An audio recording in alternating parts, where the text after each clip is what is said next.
where we just dive deep into multiple different topics and relate them back to mental health.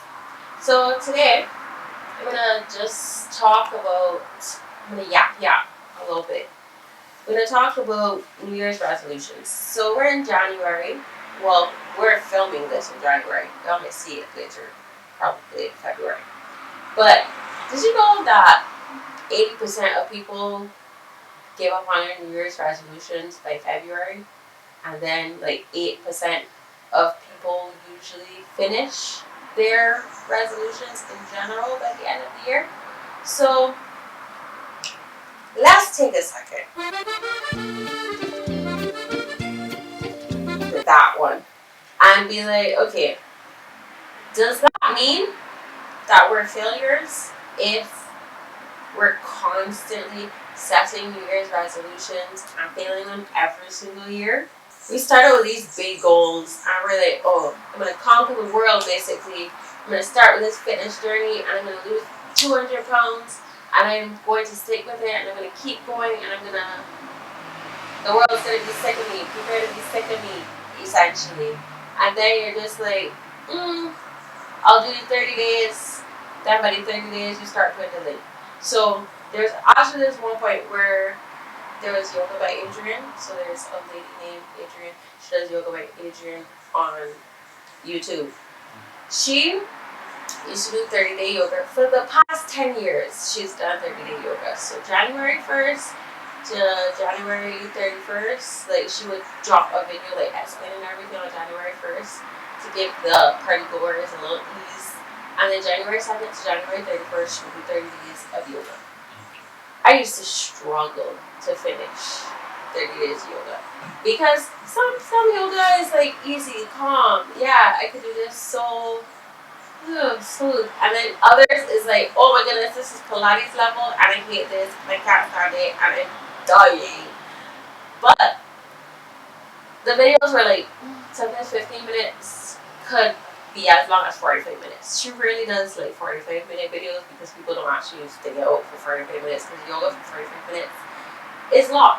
If you do a yoga class, it's like an hour, but still.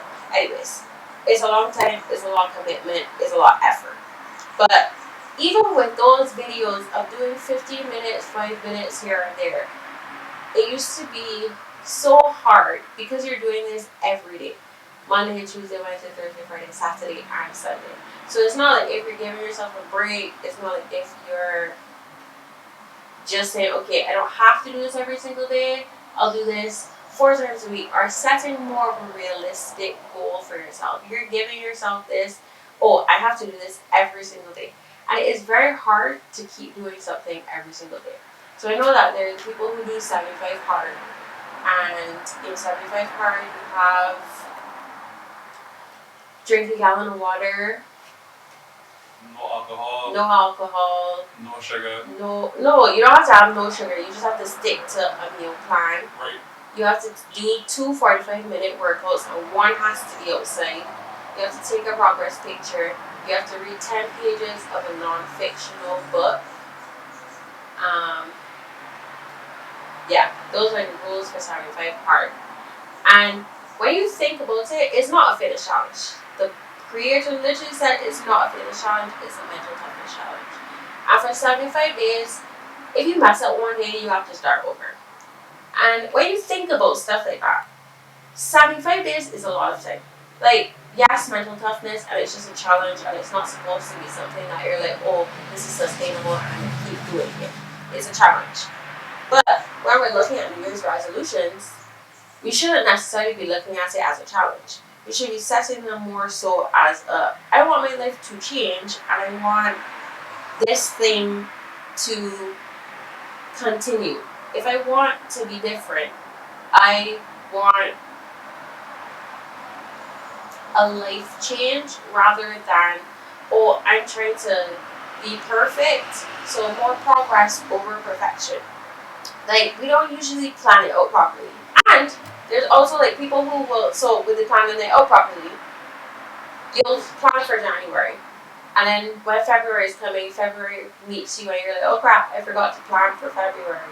And that also happens with like bullet journaling. So if you do a New Year's resolution to bullet journal. People invest so much to really bullet journaling in January. And then when you get to February, it's like, okay, the novelty of this has worn off, and I no longer want to make this video. I no longer want to post about this. I no longer even want to track what I'm doing. So the people who are dedicated to bullet journaling and stuff like that, kudos to you, because that takes a lot of effort to do every single day. And the point of me saying all of this is there's so many different goals that we can settle, and planning and the ambitiousness of what we want to do is so important, because the first step, let's just say, is picking like a realistic goal and saying, oh, this is for a life change, so I'm not going to do this every single day and stress myself out. I'm not going to push myself to the maximum. So I'll give you an example before I finish that sentence. If I'm going to go to the gym, I'm not going to do every single machine in the gym. Burn myself out in that one gym session on that first day, because there's the rest of the week. It doesn't make sense me burning myself out on that first day, because if I burn myself out on that first day, then by the time it comes to the next day or the rest of the week, I'm like, nah, I need rest days. And then one rest day turns into 2 rest days or 3 rest days, and you don't ever want to go back to the gym. Because you've pushed yourself so hard, you've pushed your muscles so hard, you pretty much spoiled it for yourself. So that's kind of how we usually approach January.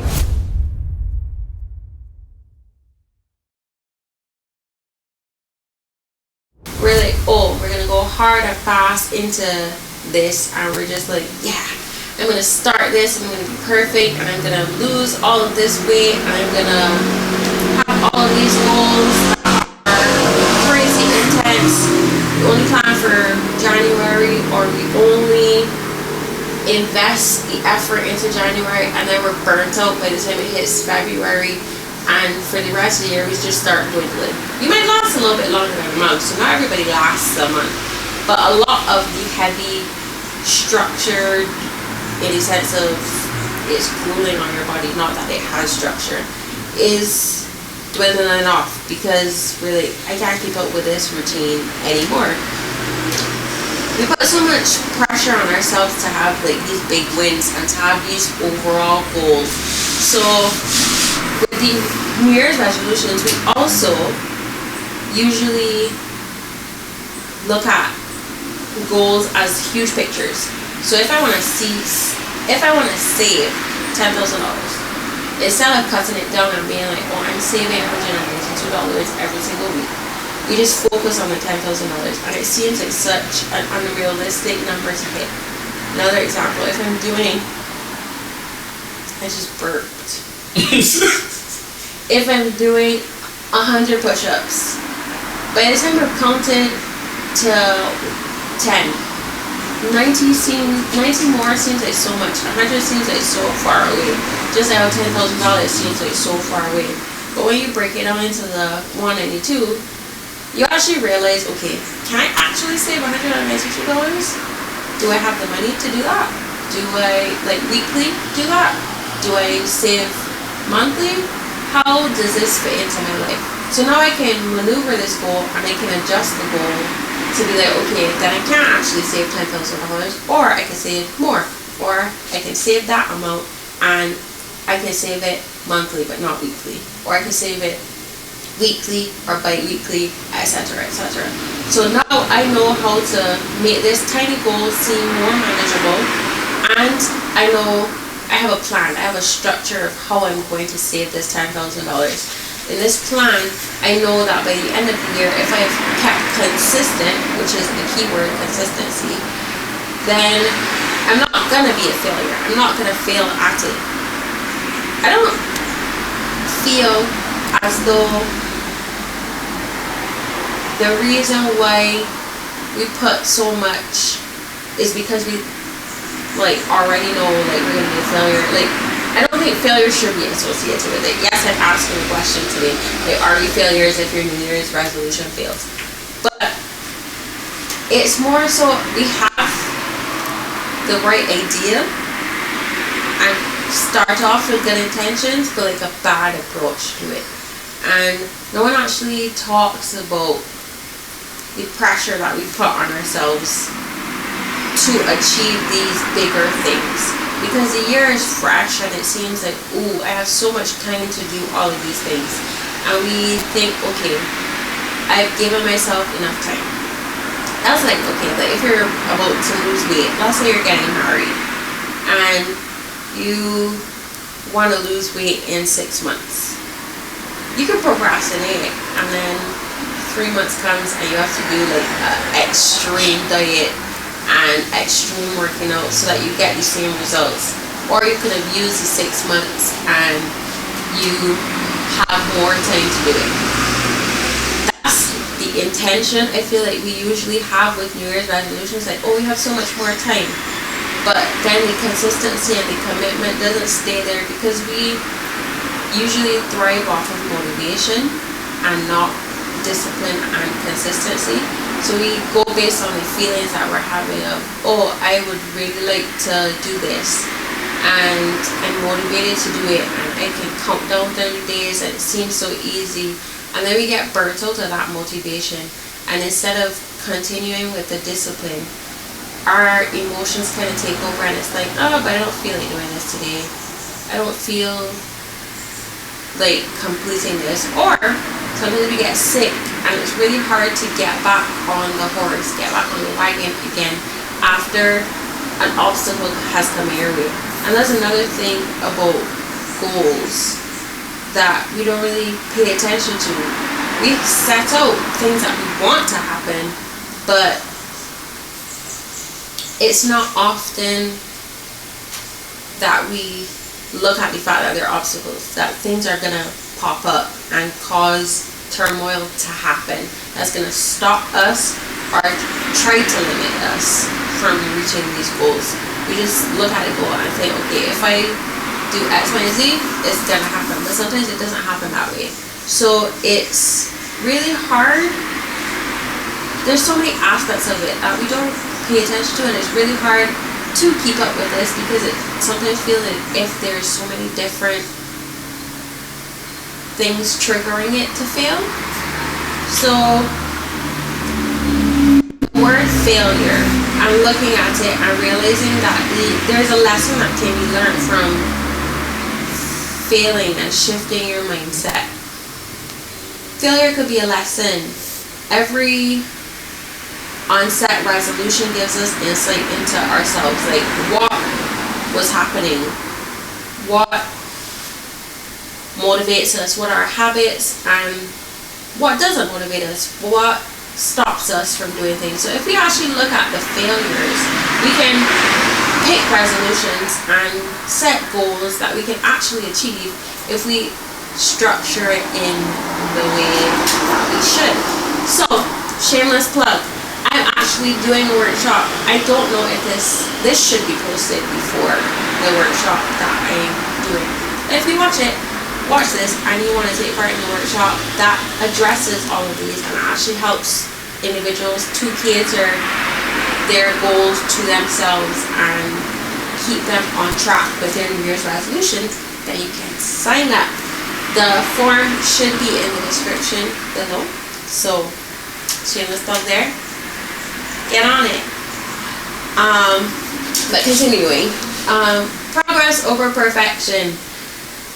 We need to take it one step at a time, and with the consistency you can look and see, okay, I'm not perfect and maybe not every single day I can complete this, and that's why doing challenges like 75 hard only necessarily work for the 75 days and not stretching it out longer unless you have the strength of an ox, because it's just like you're too focused on perfection. Because remember, with these 75 hard, if you mess up a day, you have to start over. So even if you made it to day 74, you have to start at day 1. And that looks at pushing through, and that those types of challenges do actually show you discipline in a sense.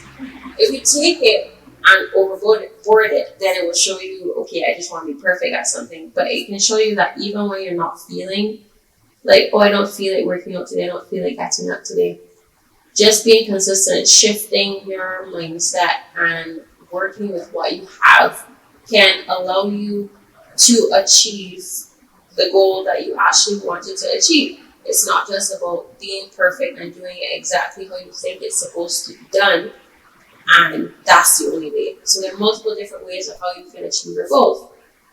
So a goal doesn't need to be achieved 100% for it to matter.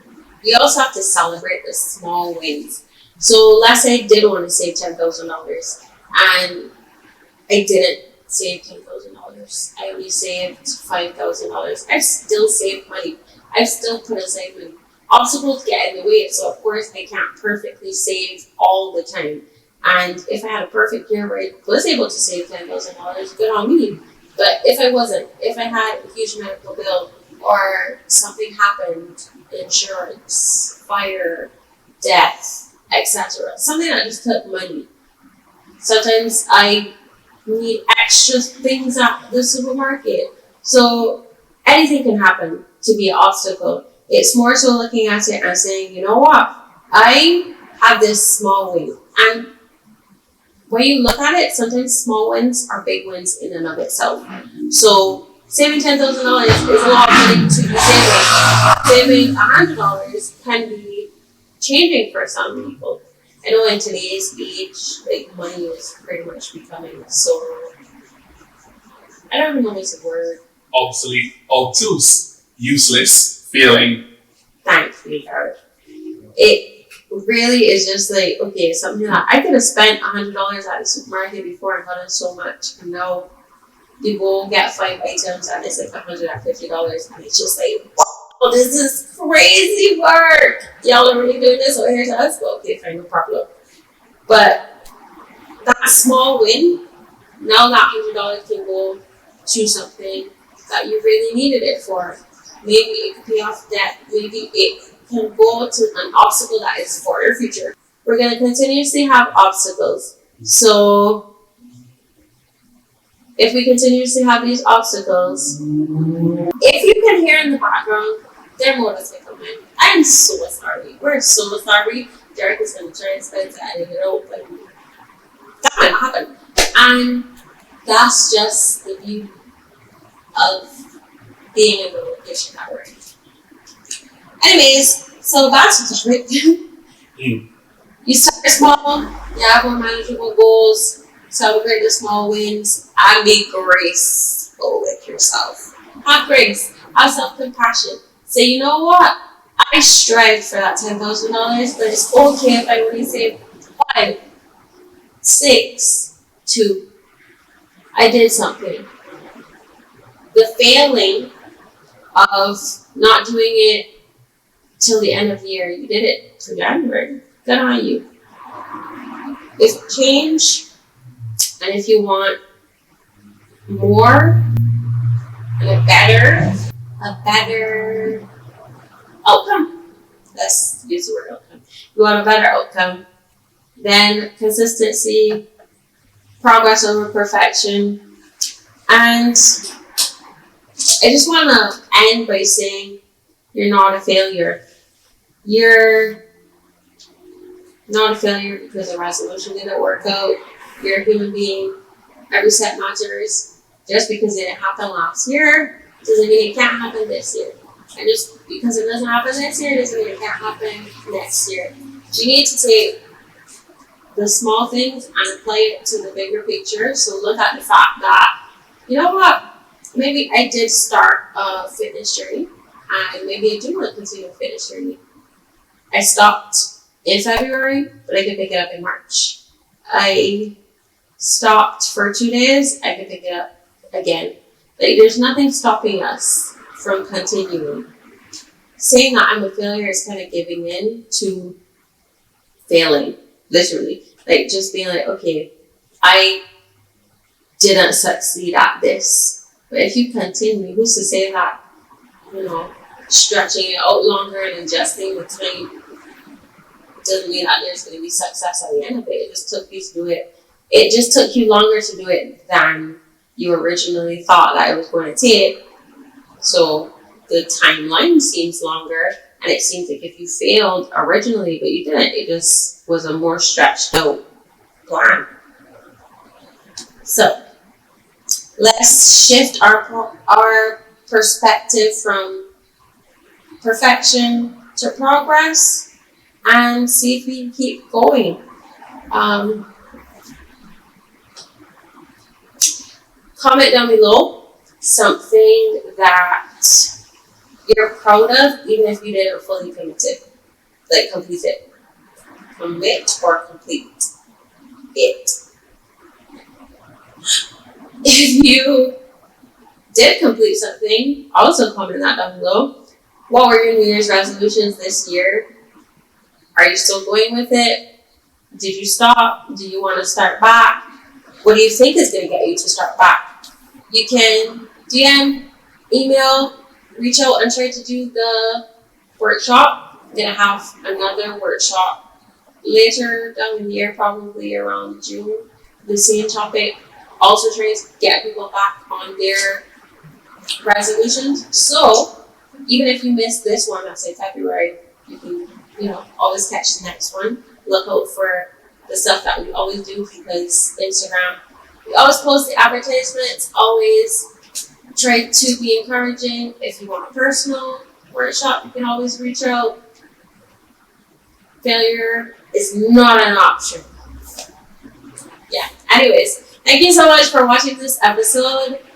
This was just a little chit chat with me, and yeah, bye.